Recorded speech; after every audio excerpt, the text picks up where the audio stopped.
Et à l'occasion de la célébration de l'an 1 de l'AES, nous vous proposons de revenir sur la signature de la charte du Liptako Gourma qui a consacré la naissance de l'AES.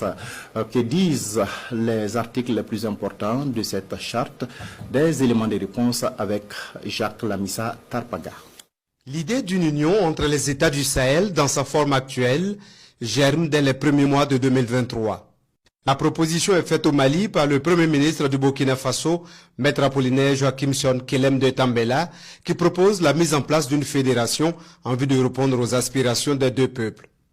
Les menaces de la CEDEAO d'intervenir militairement au Niger suite au coup d'État du 26 juillet 2023, doublées des sanctions économiques et politiques pesant déjà sur les deux autres pays, font accélérer les choses. Les trois chefs d'État, Assimi Goïta du Mali, Ibrahim Traoré du Burkina Faso et Abdourahmane Tchani du Niger s'unissent pour dénoncer avec véhémence les décisions de l'organisation sous-régionale dont ils sont jusque-là membres.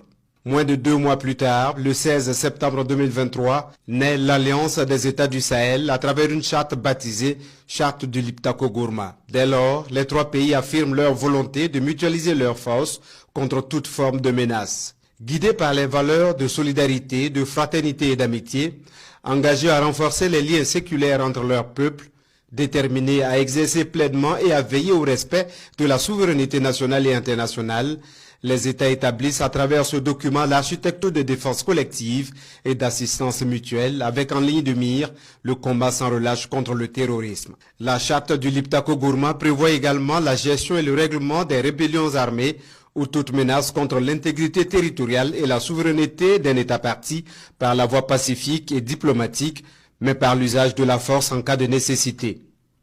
L'Alliance va plus loin en affirmant que toute atteinte à un membre est considérée comme une agression contre tout le groupe. Un code d'honneur régit les relations entre les États membres. Ils devront s'abstenir de se menacer ou s'agresser entre eux. Ils s'engagent aussi à ne pas se faire de blocus sur les voies et moyens de communication. L'AES, dans sa vision d'une Afrique unie et forte, reste ouverte à tout nouvel adhérent pour peu que ces derniers partagent les mêmes réalités et épousent les mêmes objectifs que les membres fondateurs. La charte du Liptako Gourma jette ainsi les bases d'un traité qui va consacrer la Confédération de l'Alliance des États du Sahel, adoptée le 6 juillet 2024 à Niamey, au Niger.